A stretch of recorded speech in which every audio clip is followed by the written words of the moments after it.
じゃあ幅は狭いで、なんでかって言ったら顔の横幅が丸顔の下は大きいですから、メイン番号幅を狭くすれば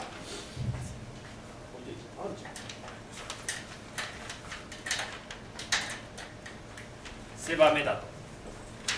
でさっき言ったように、なら例えばこっちの方が大きく見えるっていうんだったら、分け目がこっちで作るのはまあありですよねっていう、ライン感としては。